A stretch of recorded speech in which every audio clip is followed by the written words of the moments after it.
Assalamualaikum warahmatullahi wabarakatuh. Perkenalkan, saya Yazid Hussein, calon guru penggerak Angkatan 7 Kabupaten Indramayu. Saya di sini berada di sekolah saya, UPTD SMP Negeri 2 Balongan, Indramayu. Saya akan melaksanakan serangkaian kegiatan supervisi dengan menggunakan teknik coaching, di mana pada hari ini saya akan melakukan pra-observasi bersama dengan rekan saya, Makfiro, guru IPS, UPTD SMP Negeri 2 Balongan. Ya baik, teman-teman, selamat menyaksikan. Assalamualaikum warahmatullahi wabarakatuh. Waalaikumsalam. Selamat siang Ibu Makfiroh. Selamat siang Pak Yazid. Apa kabar hari ini Ibu Makfiroh? Alhamdulillah baik. Pak Yazid sendiri gimana kabarnya? Alhamdulillah saya baik Bu. Ini Bu, 3 hari yang lalu kan saya sudah sampaikan ke Ibu ya, bahwa saya mendapatkan tugas dari program pendidikan guru penggerak Angkatan 7, bahwa saya diharuskan untuk mensupervisi rekan sejawat saya yang ada di sekolah saya. Dan alhamdulillah kita juga sudah sepakat bahwa nanti Ibu Makfiro yang akan saya supervisi. Dan Ibu Makfiro juga kemarin akan membawakan mata pelajaran IPS ya. Dan alhamdulillah Ibu Makfiro sudah setuju ya. Iya. Nah, untuk supervisi akademik ini ada 3 tahapan Bu. Tahapan yang pertama adalah pra-observasi, kemudian observasi, dan juga pasca observasi. Nah, yang kita lakukan ini adalah pra-observasi, di mana nanti harapannya kita bisa berdiskusi, bertukar pikiran mengenai persiapan-persiapan untuk kegiatan supervisi Ibu besok nanti ya. Ya, diharapkan nanti dengan persiapan tersebut, supervisi pembelajarannya akan berjalan dengan lancar dan juga tanpa hambatan. Selain itu juga saya berharap agar nanti pengetahuan akademik Bu Makfiro akan meningkat dan juga pengalaman proses pembelajaran akan lebih baik lagi Bu. Nah, untuk mengawali percakapan pada siang hari ini, kira-kira ada tidak harapan Bu Makfiro terkait diskusi yang kita lakukan siang ini Bu? Iya Pak Yazid. Saya berharap setelah adanya supervisi yang dilakukan oleh Pak Yazid, saya bisa meningkatkan kompetensi saya dalam melaksanakan pembelajaran di dalam kelas. Nah, saya ingin berdiskusi siang hari ini terkait persiapan dan rencana yang akan saya lakukan pada supervisi besok. Baik, jadi kita ingin bersama-sama untuk berdiskusi mengenai persiapan dan juga rencana untuk kegiatan supervisi yang akan kita lakukan besok Bu ya. Nah, kalau boleh tahu materinya yang akan Ibu sampaikan pada kegiatan pembelajaran besok apa nih Bu? Ini Pak, terkait tentang aktivitas masyarakat Indonesia di masa Islam. Baik, tentang aktivitas masyarakat Indonesia di masa Islam Bu ya. Ya betul. Nah, dari materi ini yang akan Ibu sampaikan besok nih, kan pasti ada tujuan pembelajaran yang akan dicapai Bu ya. Nah, apa nih Bu tujuan pembelajarannya Bu? Nah, saya pengen anak-anak itu bisa menguraikan aktivitas masyarakat Indonesia di masa Islam Pak Yazid. Baik, tujuan pembelajaran tadi yang Ibu sampaikan adalah nanti peserta didik dapat menguraikan aktivitas masyarakat Indonesia pada masa Islam ya. Ya, luar biasa sekali. Dari tujuan pembelajaran yang Ibu sampaikan ini, apa area yang ingin Ibu kembangkan? Nah, area yang ingin saya kembangkan tuh Pak Yazid, anak-anak bisa mengetahui sejarah masyarakat Indonesia di masa Islam dan juga meningkatkan literasi dari mencatat setiap informasi yang disampaikan. Nah, kemudian ada pengamatan yang dilakukan secara berkelompok sehingga mereka dapat berkolaborasi untuk menyelesaikan tugas yang diberikan dan diselesaikan dengan berdiskusi dan kerjasama yang baik antara teman-teman sesuai dengan gaya belajar mereka yang minati. Baik, tadi area yang ingin Ibu kembangkan adalah siswa bisa mengetahui sejarah masyarakat Indonesia, aktivitas masyarakat Indonesia pada masa Islam, dan juga meningkatkan literasi ya Bu ya, dan mencatat setiap informasi yang Ibu sampaikan. Ini sangat luar biasa sekali Bu ya. Apa kira-kira Ibu sudah melaksanakan persiapan untuk supervisi besok nih Bu? Ada rencana pembelajaran yang berdiferensiasi dan pembelajaran sosial, emosional, serta budaya positif. yang sudah Pak Yajid ajarkan kemarin. Selain RPP, saya juga membuat LKPD dan saya membuat siswa itu dibagi menjadi 3 kelompok yang berbeda-beda sesuai dengan kontennya. Kemudian saya menyiapkan alat peraga wayang sebagai media pembelajaran. Nah, wayang ini terbuat dari kardus. Siswa juga yang membuat kemarin. Nah, kemudian saya juga menyiapkan rubrik penilaian yang sudah Pak Yajid bimbing. Nah, bentuk penilaiannya itu beda-beda sesuai dengan kelompoknya. Penilaian tersebut dilakukan ketika pembelajaran berlangsung dan proses diskusi kelompok dalam menyelesaikan tugasnya. Ya, alhamdulillah Bu ya. Ketika diskusi kemarin, walaupun waktunya sangat singkat, namun Ibu sudah mengerti dan dapat mengaplikasikan pada RPP ini. Yang saya lihat, Ibu juga di sini sudah ada pembelajaran berdiferensiasi, kemudian pembelajaran sosial emosional, lalu juga ada budaya positif dalam RPP ini. Padahal kemarin kan saya hanya menjelaskan hanya garis besarnya saja Bu ya, terkait apa itu diferensiasi, pembelajaran sosial emosional, kemudian budaya positif. Nah sekarang Bu, strategi apa nih yang akan Ibu Magfiroh lakukan pada pembelajaran besok? Nah, saya akan menyiapkan pembelajaran yang berdiferensiasi. Siswa akan dibagi menjadi 3 kelompok sesuai dengan minat belajarnya. Nah, minat belajar siswa yang menyukai gambar-gambar itu saya akan membagi ke dalam kelompok visual. Anak-anak yang suka dengan audiovisual, saya akan menyiapkan pembelajaran sesuai dengan minatnya, yaitu audiovisual, dan juga pembelajaran kinestik bagi anak-anak yang menyukai pembelajaran dengan suka jalan-jalan, gerak-gerak aktif gitu Pak. Nah baik, jadi untuk strategi pembelajaran yang Ibu akan lakukan besok itu pembelajaran berdiferensiasi ya, dengan tadi membagi kelompok murid menjadi 3 kelompok ya Bu. Pertama ada yang audio visual, ada yang audio, kemudian yang visual, dan yang kinestetik. Nah untuk yang audio itu tadi Ibu bisa menggunakan konten-konten yang ada di internet, kemudian yang visual bisa menggunakan pembelajaran media pembelajaran buku dan informasi menggunakan QR code ya.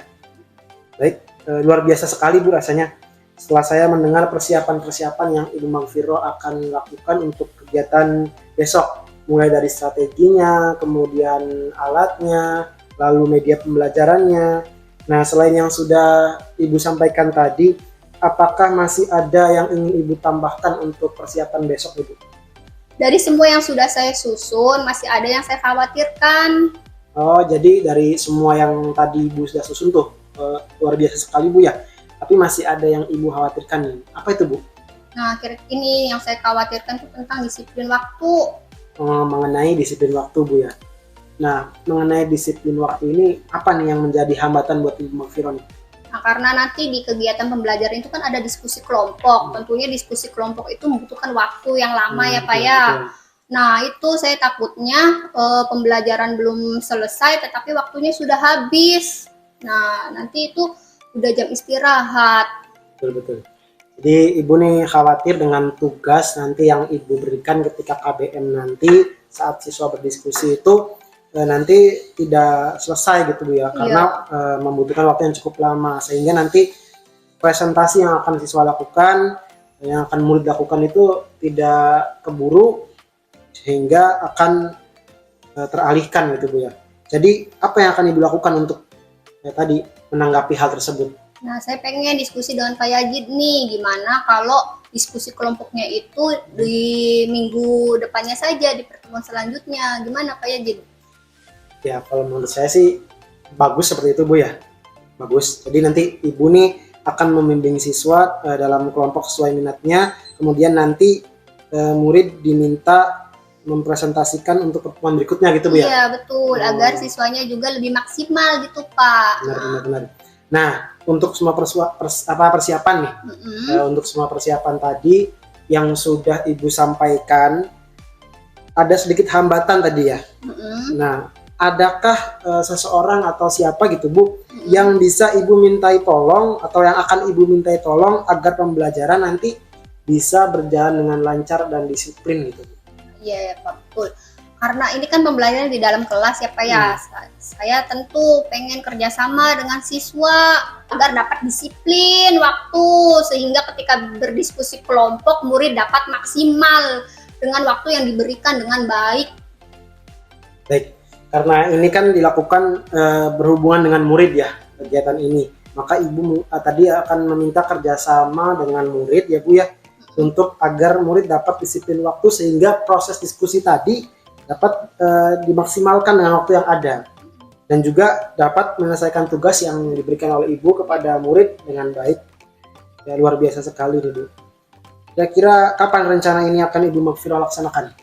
Kalau menurut saya secepatnya lebih baik ya Pak ya, karena pas besok diadakan supervisi, semua persiapan dan rencana ini bisa dilaksanakan. Ya, jadi lebih cepat lebih baik ya. Kebetulan besok supervisi juga langsung akan Ibu laksanakan rencana ini. Apa kira-kira komitmen Ibu ke depannya?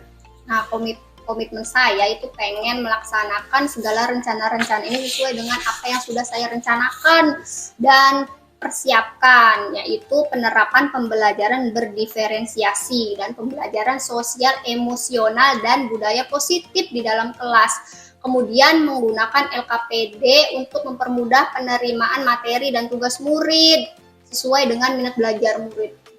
Baik, jadi komitmen Ibu akan melaksanakan semua rencana yang sudah tertuang pada RPP, yakni tadi pembelajaran berdiferensiasi, kemudian pembelajaran sosial emosional, dan juga budaya positif. Serta tidak lupa Ibu juga akan menggunakan LKPD Bu ya, sesuai dengan minat murid.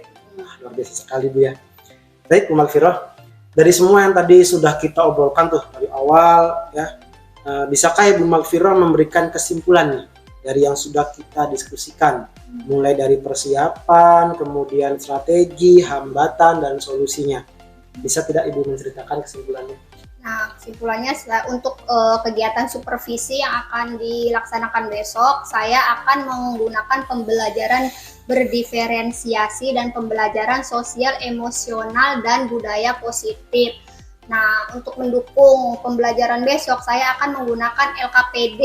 Nah, di dalam LKPD itu terdapat tugas yang akan dikerjakan siswa. Nah, tugasnya itu dikerjakan secara berkelompok. Nah, di dalam kelas itu saya akan membentuk 3 kelompok sesuai dengan minat belajar murid. Nah, untuk yang pertama ada minat yang dengan visual, yaitu gambar-gambar. Nah, untuk itu saya menyediakan LKPD dan pembelajaran yang berisi tentang gambar-gambar. Nah, lalu ada pembelajaran siswa yang minatnya itu di audio visual. Nah, dalam pembelajaran ini saya akan menyiapkan LKPD dan pembelajaran dengan QR kode. Nah, untuk yang pembelajaran yang kinestetik, saya akan menyiapkan ini alat peraga berupa wayang dari kardus. Biasa sekali Bu Magfirah ya. Saya jadi nggak sabar nih ingin mensupervisi Bu Magfirah besok. Dari semua kesimpulan yang sudah Ibu ceritakan tadi, ini juga menjadi pembelajaran buat saya. Jadi kita sama-sama belajar nih Bu ya, bukan saling menggurui. Nah, sekarang kita sudah berada di ujung pertemuan nih Bu ya. Apa perasaan Bu Magfirah setelah kita mengadakan pertemuan ini untuk berdiskusi nih Bu? Wah, saya senang sekali Pak Yajid. Saya juga merasa lega. Udah menceritakan semua dari persiapan, kekhawatiran, dan akhirnya menemukan solusi dari diskusi kita hari ini. Terima kasih Pak Yajid udah mau mendengarkan berdiskusi. Alhamdulillah, sama-sama Bu Magfirah. Terima kasih juga karena Ibu sudah mau mempersiapkan semuanya, strategi, media, alat untuk menunjang pembelajaran besok. Saya juga ucapkan terima kasih banyak. Semoga besok kita supervisinya lancar tanpa hambatan. Baik, terima kasih atas waktunya Bu Magfirah. Assalamualaikum warahmatullahi wabarakatuh. Waalaikumsalam.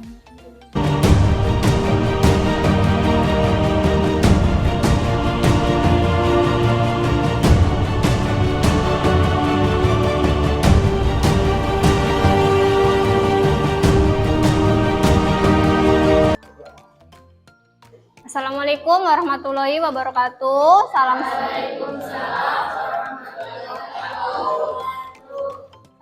Selamat pagi, salam sejahtera untuk kita semua. Nah, sebelum memasuki pembelajaran, alangkah lebih baiknya kita berdoa. Silakan ketua kelas untuk memimpin berdoa di dalam hati. Selanjutnya, mari kita menyanyikan lagu Indonesia Raya. Di sanalah aku berdiri, jadi pandu ibuku.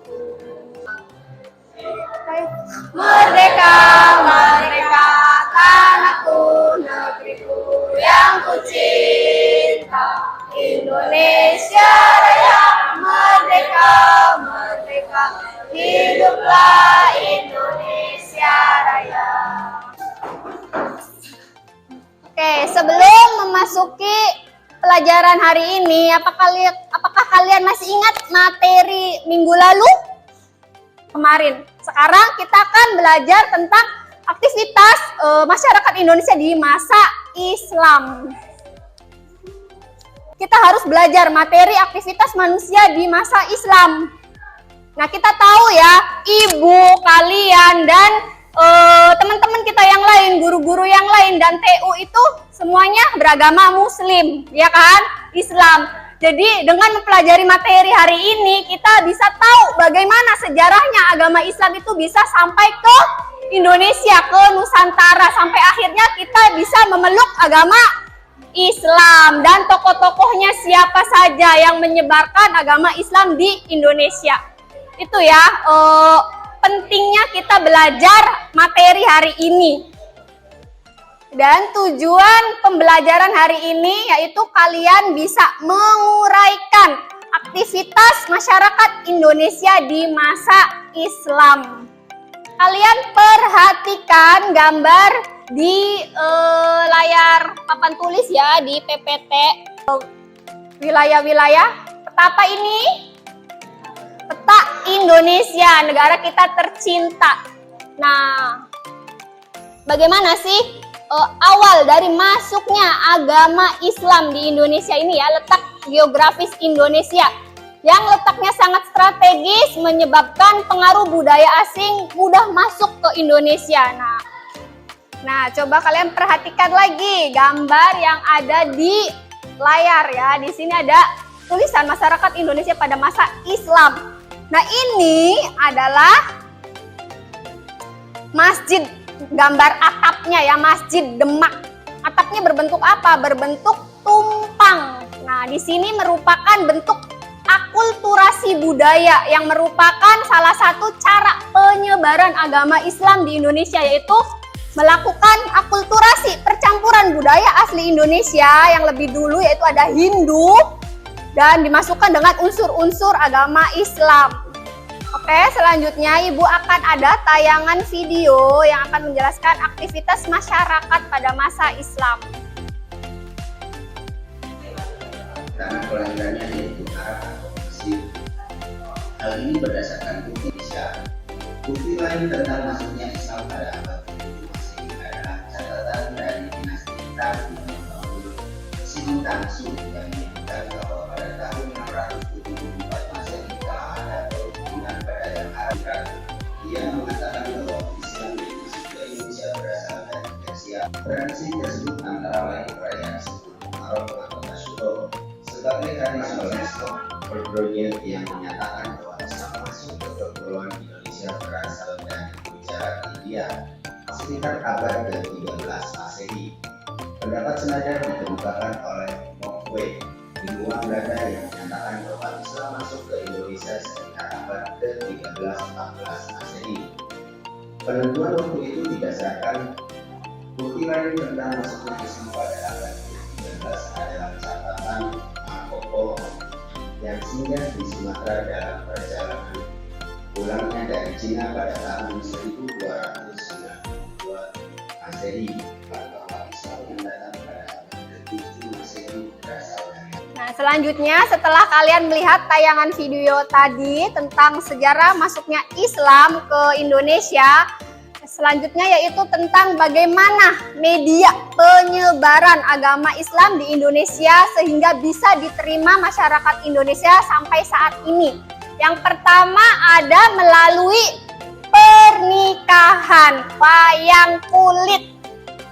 Nah, di sini Ibu sudah menyediakan contoh dari gambar wayang kulit. Nah, di mana wayang kulit ini digunakan sebagai media penyebaran agama Islam. Kita tahu wayang kulit itu adalah salah satu bentuk peninggalan kebudayaan agama Hindu. Nah, oleh para wali dan tokoh penyebar agama Islam ini diakulturasi, dicampur dengan kebudayaan Islam. Pula Sadewa itu diganti dengan tokoh-tokoh Islam.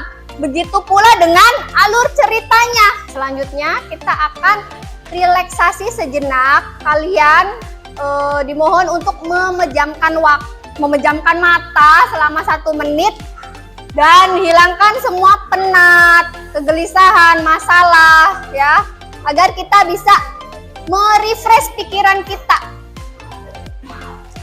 Silakan nikmati alunan musik ini, hilangkan segala penat yang kalian rasakan. Ambil nafas.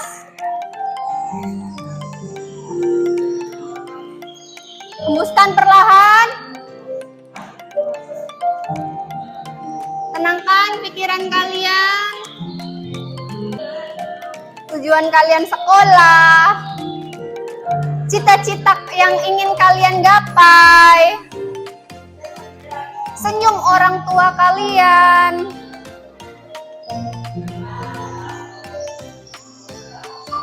Ambil nafas, keluarkan perlahan.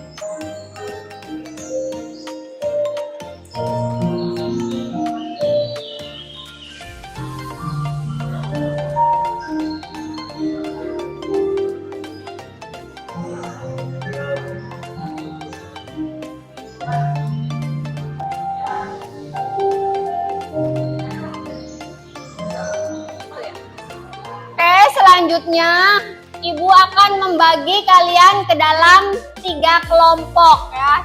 Kelompok 1, kelompok 2, dan kelompok 3. Di mana Ibu akan membagikan LKPD yang akan kalian kerjakan bersama teman kelompok kalian. Dan kelompok 3 tentang kinestik.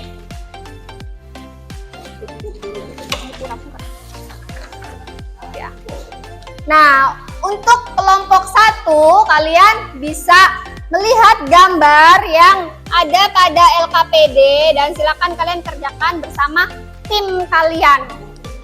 Nah, untuk kelompok 2 silakan handphonenya dikeluarkan dan aplikasi scan barcode-nya bisa digunakan untuk men-scan video yang akan muncul pada scan barcode.